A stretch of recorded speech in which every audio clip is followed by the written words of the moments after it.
بسم اللہ الرحمن الرحیم۔ السلام علیکم دوستو، آئیے شہاب نامہ کی اگلی قسط کی جانب بڑھتے ہیں۔ سہسرام کی سب ڈویژن آرا کے ضلع میں واقع تھی۔ اس ضلع میں مسلمانوں کے کئی خوشحال اور مقتدر خاندان آباد تھے۔ چند خاندانوں کے پاس بڑی نادر کتابوں، قلمی نسخوں اور قدیمی مخطوطات کے نہایت اعلیٰ کتب خانے تھے۔ ایک صاحب نے مجھے حضرت سید احمد شہید بریلوی رحمۃ اللہ علیہ، حضرت شاہ اسماعیل شہید رحمۃ اللہ علیہ، حضرت حاجی امداد اللہ مہاجر مکی رحمۃ اللہ علیہ اور کئی دوسرے اکابر کے چند خطوط بھی دکھائے جو ان کے خاندان میں بڑی محنت اور محبت سے محفوظ چلے آ رہے تھے۔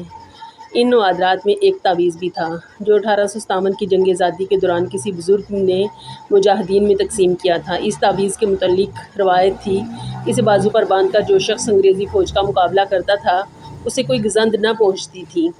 اسی زمانے کا ایک اور تعویذ کھول کر گلاس کیس میں محفوظ کیا ہوا تھا۔ اس میں درج تھا: اللہ جی مہاراج، ظفر کے سرتاج، موا فرنگی تاراج۔ سہسرام شہر کے بیچوں بیچ جرنیلی سڑک یعنی گرینڈ ٹرنک روڈ گزرتی تھی۔ اس عظیم شاہراہ کا معمار شیر شاہ سوری قریب ہی ایک سنگلاخ مقبرے میں آسودہ تھا۔ مقبرے کے ساتھ ایک وسیع و عریض پختہ تالاب تھا جس کی سیڑھیوں پر سر شام اچھا خاصا میلہ لگ جاتا تھا۔ ایک کنارے پر ہندو راجپوتوں کی ٹولیاں منڈلی جماتی تھیں، دوسری جانب پٹھان مسلمان سکڑا مار کر حقہ گڑگڑاتے تھے۔ ان دونوں گروہوں کی نگاہوں کا مرکز چند نوجوان ہوتے تھے جو صاف ستھرے کپڑے پہنے، کنگھی پٹی سے آراستہ، کانوں میں پھول سجائے، ناز نخرے دکھاتے، کولے مٹکاتے، پان چباتے تالاب کے درمیان والی سیڑھیوں پر اٹکیلیاں کرتے ہوئے منڈلایا کرتے تھے۔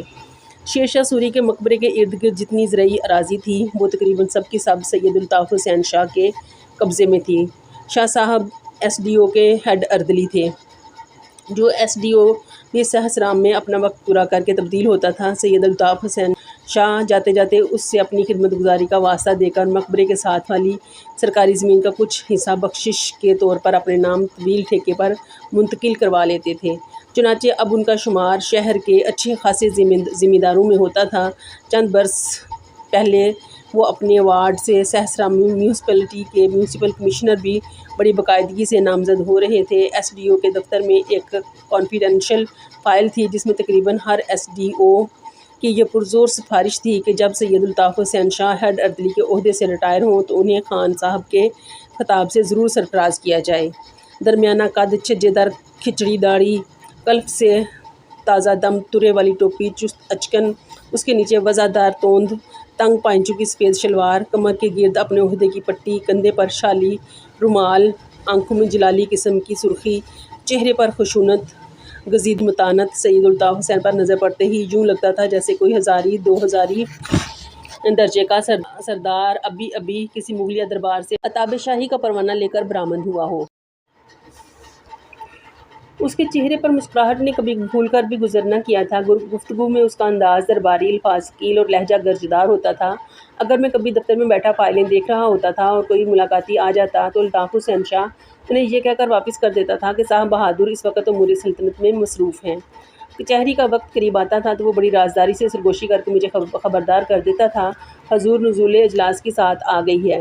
ایک روز میں دفتر میں بیٹھا اپنا کام کر رہا تھا۔ الطاف حسین شاہ نے آہستہ سے کہا: حضور والا کو امور سلطنت سے جب کچھ فراغت جابی ہو تو وہ بندہ بلدیہ سہسرام کے میونسپل کمشنر کو حاضر خدمت کرنے کا اذن چاہتا ہے۔ میونسپل کمشنر صاحب تشریف لے آئے ہیں یا ابھی آنا ہے؟ میں نے پوچھا۔ حضور حاضر ہیں، انتظار کروانا مناسب نہیں، میں نے کہا۔ انہیں ابھی لے آؤ۔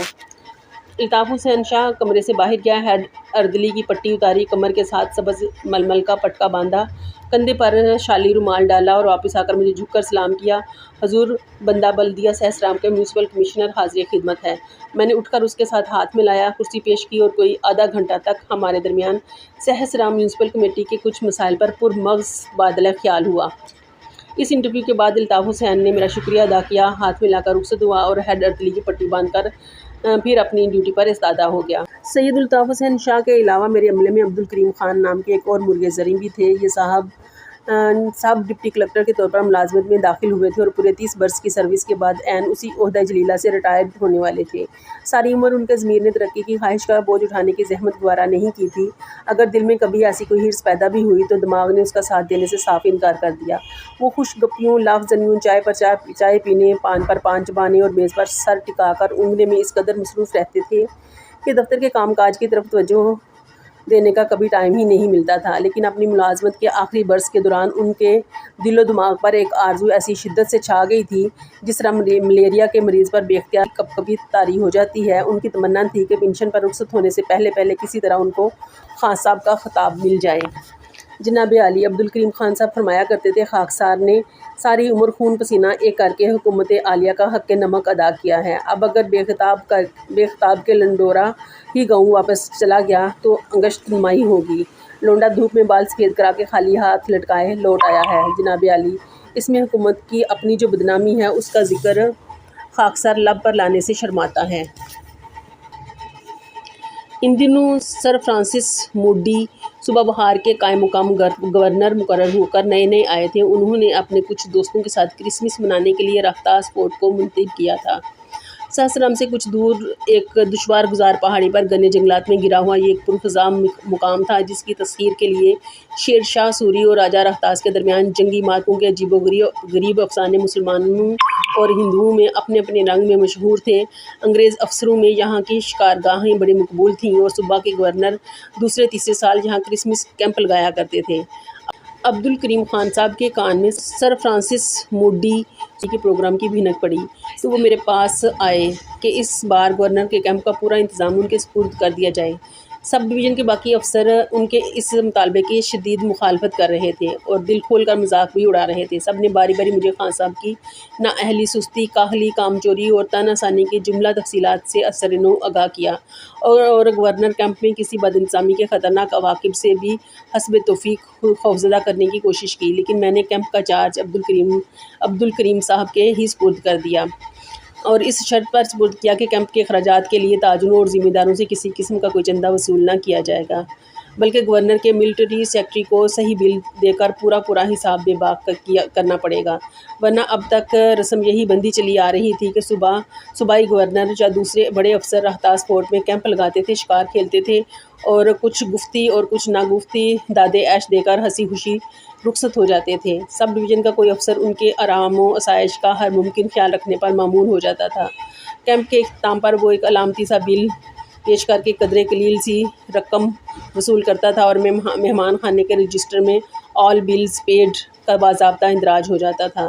اصلی اخراجات پورے کرنے کے لیے میزبان افسر علاقے کے ذمہ داروں، رئیسوں اور راشن ڈپو ہولڈروں سے من چندے وصول کرتے تھے۔ چندوں کا کچھ حصہ بلوں کی ادائیگی پر صرف ہو جاتا تھا، باقی ساری پونجی بڑی آسانی سے متعلقہ افسر کی جیب گرم کرتی تھی۔ میری شرط سن کر عبدالکریم صاحب سوچ میں پڑ گئے اور نہایت سنجیدگی اور ہمدردی سے بولے، جناب عالی، آپ کا حکم سر آنکھوں پر، لیکن گورنمنٹ ہاؤس کے اسٹاف کو سال ہر سال سے مفت خوری کی چاٹ لگی ہوئی ہے۔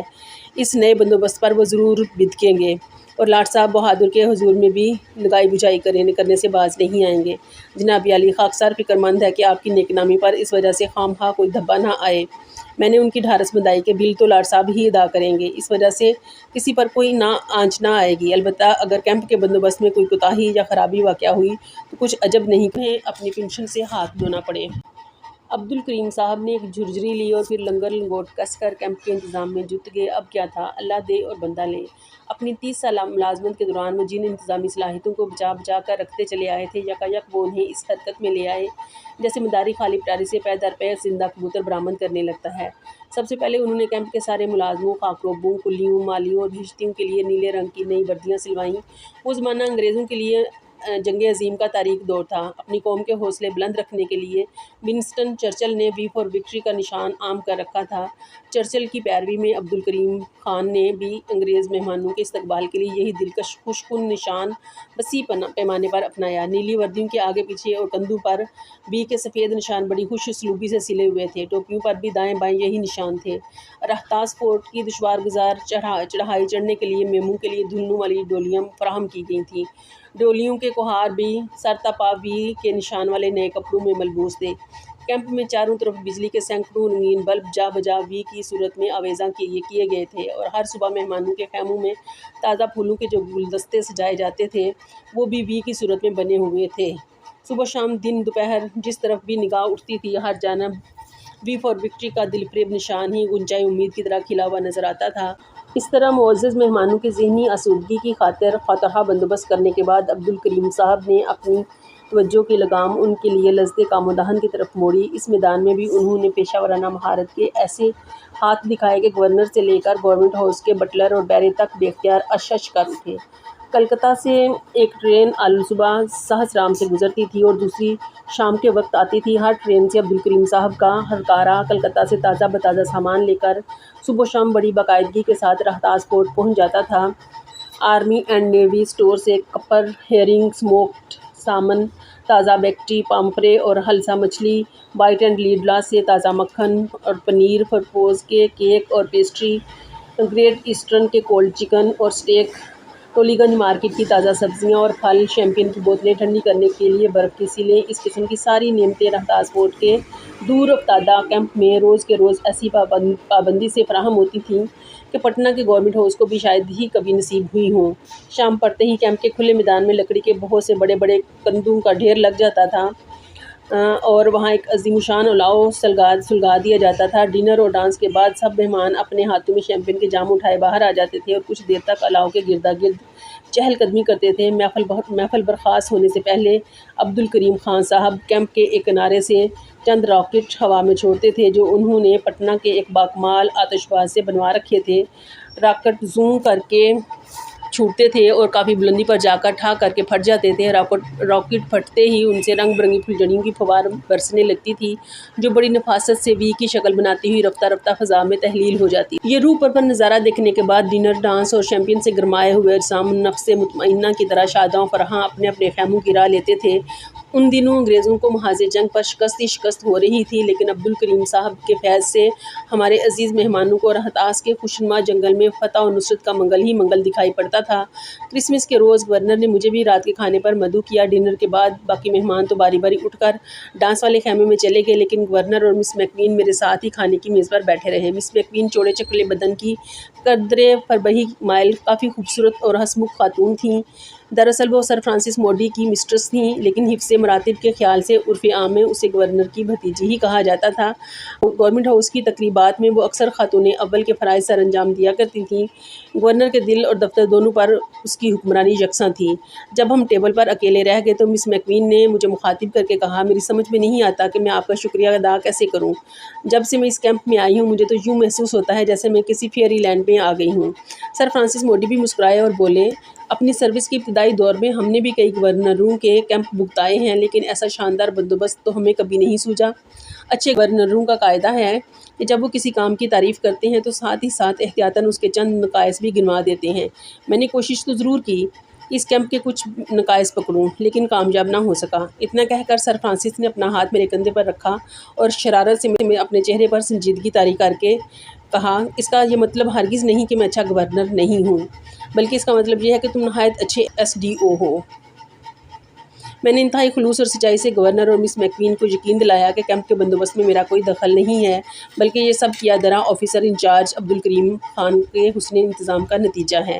عبدالکریم خان کا نام سنتے ہی مس میک کوئن اپنی کرسی سے اچھل پڑیں۔ سویٹ سویٹ مسٹر خان تو کیمپ کی خواتین کا ڈارلنگ ہے۔ مس میک کوئن کی باتوں سے معلوم ہوا کہ عبدالکریم خان صاحب کیمپ کی جملہ خواتین کی آنکھ کا تارا بھی بنے ہوئے ہیں۔ دن کے وقت جب مرد بندوقیں لے کر شکار کھیلنے کے لیے چلے جاتے ہیں تو خواتین کی دل بستگی کا سامان کریم صاحب بذات خود فراہم کرتے ہیں۔ کبھی ریچھ والا بلایا جاتا ہے، کبھی بندر والا آ جاتا ہے، کبھی سپیرے اپنا کرتب دکھاتے ہیں، کبھی بازیگروں کا تماشا ہوتا ہے، کبھی بھانڈ اپنا رنگ جماتے ہیں۔ اس کے علاوہ کریم صاحب نے اردو مثنوی کی طرز پر انگریزی نظم میں ہر میم صاحب کا تفصیلی سراپا بھی تصنیف کر رکھا تھا، جسے وہ ترنم کے ساتھ لہک لہک کر عورتوں کی منڈلی میں بیٹھ کر سنایا کرتے تھے۔ شروع میں تو سب نے یہی سمجھا کہ یہ بھی ایک پڑھے لکھے مسخرے اور بھانڈ کا سوانگ ہے، لیکن رفتہ رفتہ اس ڈرامے کے تفنن آمیز اور خندہ انگیز پہلوؤں پر عبدالکریم خان کے مقصد کی متانت، فطانت اور بے رحم جفاکشی ہی غالب آئی۔ ان بیچاری میموں نے کبھی خواب میں بھی نہ سوچا تھا کہ ان کی زلفوں، پیشانیوں، بھووں، آنکھوں، گالوں، ہونٹوں، دانتوں، ٹھوڑیوں، گردنوں، سینوں، بازوؤں، انگلیوں، ناخنوں، کمروں، کولہوں، پنڈلیوں، ایڑیوں کو فصاحت و بلاغت کے مبالغوں میں بھگو بھگو کر عجیب و غریب تشبیہوں، استعاروں اور تلمیحوں کے ساتھ سانچے میں ڈھالا جائے گا۔ پایوریا کے مارے ہوئے مسوڑوں اور چھائیوں زدہ چہروں والی میموں نے جب سنا کہ ان کے منہ میں موتی کی لڑیاں اور رخ زیبا پر تازہ گلاب اور چنبیلی کھلی ہوئی دکھائی دیتی ہے تو وہ بے اختیار عبدالکریم خان کی شائستگی، وفاداری مستعدی اور انتظامی کاریگری کا کلمہ پڑھنے لگیں۔ ہر میم نے اپنے اپنے سراپا کی نقل بھی بڑے شوق سے بنوا کر اپنے پاس محفوظ کر لی۔ مس میک کوئن کے منہ سے یہ تفصیلات سن کر گورنر صاحب مسکرائے اور بولے، تم بڑے خوش قسمت ہو، تمہیں ایسا جہاں دیدہ، کارگزار اور تجربہ کار آفیسر میسر ہے۔ جی ہاں، میں نے موقع غنیمت جان کر مطلب کی بات کہہ دی، لیکن عبدالکریم خان کی حسن کارکردگی کی مشین ایک بڑے پاورفل ڈائنمو سے چل رہی ہے۔ ان کی کوشش ہے کہ ریٹائر ہونے سے قبل وہ اپنی ذات کو خان صاحب کے خطاب کا اہل ثابت کرتے جائیں۔ اگر وہ خطاب کا مستحق نہیں تو میں نہیں جانتی کہ اور کون اس خطاب کا مستحق ہو سکتا ہے۔ مس میک کوئن نے بڑے جذبے سے کہا، کیا تم نے نئے سال کی آنرز لسٹ کے لیے عبدالکریم خان صاحب کا نام تجویز کیا ہے؟ گورنر نے پوچھا۔ میں نے عذر کیا، میں اس سب ڈویژن میں نیا آیا ہوں، میرے لیے مناسب نہ تھا کہ میں اس قسم کی کوئی سفارش کرتا۔ کوئی بات نہیں، گورنر نے کہا، ابھی وقت ہے، کل صبح تم مجھے اس کے متعلق ایک مناسب سائٹیشن بنا کے بھیج دینا۔ Thank you darling, thank you very much. Miss McQueen نے اپنے نام نہاد چچا کے گال کو چٹاخ سے چوم لیا۔ لوہے کو اس قدر گرم دیکھ کر میں نے لگے ہاتھوں اس پر دوسری کاری ضرب بھی لگا دی اور گورنر کو مطلع کیا کہ عنقریب میں اس جوہر قابل کی خدمات سے محروم بھی ہو جاؤں گا، کیونکہ عبدالکریم چند ماہ بعد ریٹائر ہونے والے ہیں۔ تو دوستو، یہ تھی آج کی قسط۔ امید ہے آپ کو پسند آئی ہوگی۔ اپنی قیمتی آراء اور تجاویز کا اظہار کامنٹ باکس میں ضرور کیجیے گا۔ ویڈیو کو لائک اور شیئر کریں اور چینل کو سبسکرائب بھی کر دیں۔ تو ملتے ہیں اگلی قسط میں، تب تک کے لیے میرے سونے رب دے حوالے۔